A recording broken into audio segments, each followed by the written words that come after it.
Kumusta po? Meron naman po akong ibibigay na bagong update sa inyo about BIR.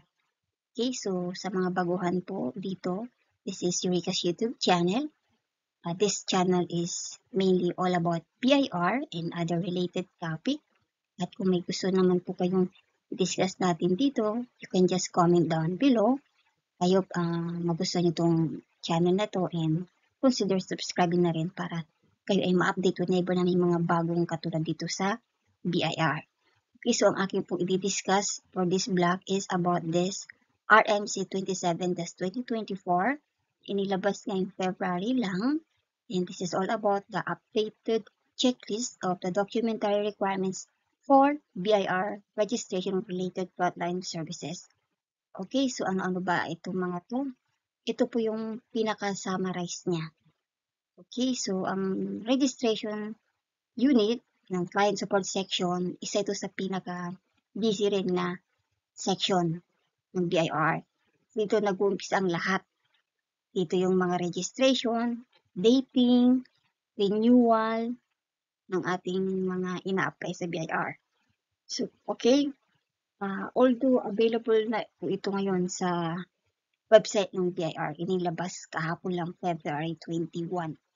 Pero yung memorandum na to lumabas ng February 20. Lumabas lang siya sa BIR website kahapon. Okay, so i-discuss natin to, ano-ano bang mga to.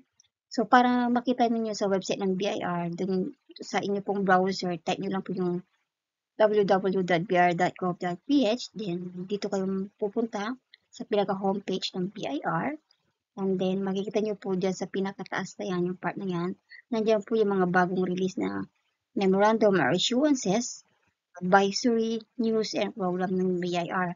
So sa pinaka-top, andyan yung pinaka-latest na RMC na 27-2024. So, i-click nyo lang po yan para makita nyo mismo yung pinaka-kabuuan ng memorandum na to, and then pwede nyo i-print.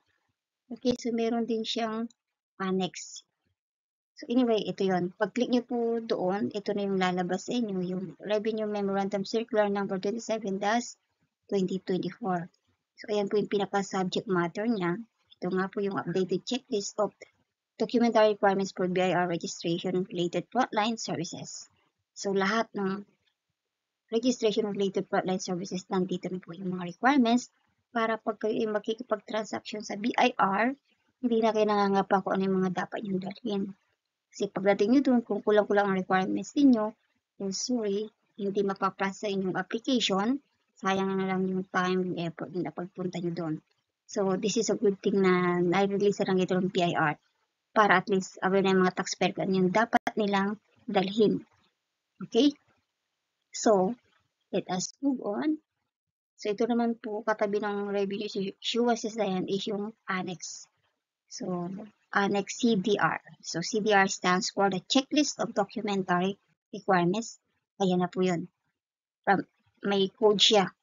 So, depende kung specific na transaction mo sa BIR, all you have to do is check for the code and then i-click mo lang po yung katapat ng mga code na yan kung ano yung transaction mo.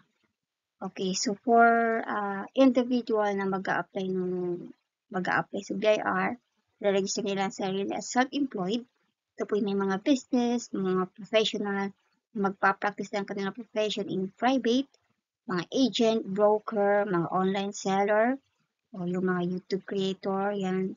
Dito po kayo sa self-employed individuals. So, click nyo lang yan para makita nyo kung ano yung mga requirements na dapat nyo dalhin. And for state and trust naman, ito po yung mga pinabayaring state. So, nag-a-apply din ng team para doon sa namatay para sa pagbabayad ng kanyang state tax. So, isang tao, may isang team siya during yung time na buhay siya, and then once na namatay na siya, mayroong babayarang taxes, particularly yung state tax, ito naman po, ini-issue din siya ng BIR ng another team, pero yung pangalan niya may karugtungan ng state of. Okay, so dalawa yung team niya pag buhay siya at kapag patay na siya. Okay? So di naman lahat ng patay kailangan issue ng team for state tax. Only those na may state tax na babayaran. Okay, ito naman po yung requirements pag magpaparegister exam corporation, partnership, cooperative, association, all other non-taxable or taxable na non-individual. So, kapag ang isang hindi pag-aari na sa individual, dito po siya magpo-fall. Okay? Pero may mga certain requirements din yan na kailangan mag-register ka rin sa SEC. Okay? Doon naman sa self-employed, sa DTI naman. Okay, ito naman po yung requirements for application using the Philippine Business Hub or short for PBH. Okay? So, pag magre-register ka rin, halimbawa mayroon ka existing business na nakaregister sa BIR, magre-register ka ng another branch or facilities like warehouse, storage, ayan naman po, yung mga requirements. Okay, so hinimay-himay ng BIR to, naka-specifically indicated kung ano ang mga requirements for a particular for a specific transaction. Ito naman, pag isa kang employee, gusto mong mag-apply ng PIN, ito naman po yung requirements. Pero now, dahil dun sa ORUS, actually, ang isang employer na na-hire na nila yung mga employee nila at wala pang team, sila na dapat yung kumuha ng team para sa kanilang mga employees. That is their already an obligation. Pero may mga employer na hindi nila hina-hire agad or one of the pre-requirements nila is yung team para makapasok ang isang applicant. So, I think pwede na rin gamitin ito as requirements. Okay, pero yung iba, hindi mo na dinideclare as employee sila kasi wala pa namang employer nag-a-apply pa lang. So, you can use EO98 for that. Okay. And then, you can update later on kapag na-hire ka na. So, ito namang F1104, ito naman po yung application for registration purely for team issuance. So, dito na yung mga pag-a-apply ng team under EO98. Okay? Ito naman po, pag may business ka na at registered ka na, you have to secure authority to print para makapag-print ka ng mga resibo and invoices na gagamitin mo.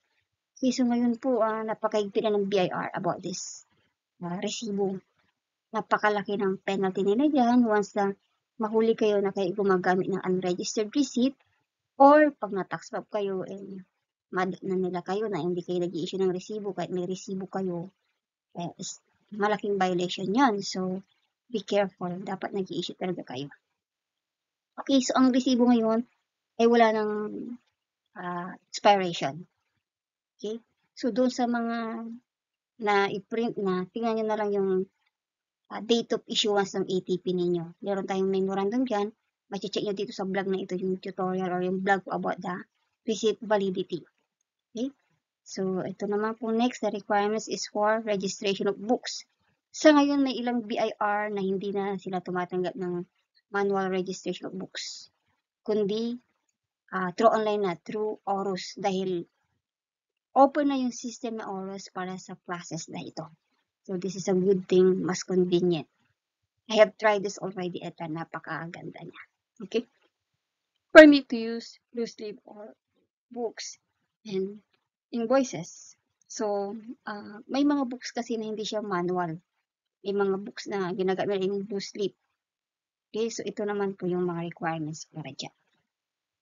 Okay, ito naman pong updating ng registration. Update mo. Okay, so you can use Form 1905 and S1905. So, basta may mga changes to sa registration details mo, kailangan mong i-update. Ito po yung requirements. Okay, and also, gusto mo rin magpa-check ng mga existing open case mo sa BIR para naagapan mong ayusin at kung ikaw ay mag-close, at least konti na lang aayusin mo or wala ka lang aayusin kasi nakaka-apekto yung may mga existing open case ka sa BIR para magkaroon ka ng certificate, clearance, or no delinquency sa BIR. Okay, so I think this is another requirements for transfer of registration. So, pag ikaw magpapatransfer ng TIN regardless kung isa kang individual or non-individual, okay, ito po yung mga requirements. Depende kasi kung ano yung taxpayer status mo, whether ikaw ay under EO98, local employee, or self-employed. So, iba-iba po yung requirements doon. Ito naman po, dito nyo makikita. And also, the last one, application for cancellation of TIN. So, bakit nagkakaroon ng cancellation of TIN? So, kapag ang isang taxpayer ay nagkaroon ng more than one TIN, you have to cancel one and retain one. So, it's up for you to decide kung ano yung dapat yung gamitin. Pero tip ko lang, syempre kung ano yung most na nagamit mo na, siguro yun na lang yung i-retain mo. Okay? So, ito na po yung mga checklist ng requirements natin. I-check nyo na lang sa website para ma-print ninyo. Okay. So, thank you for listening. I hope you will support this channel by subscribing or mag-join po kayo ng membership and also by watching yung ads. Pero pag napakahaba, you can skip naman.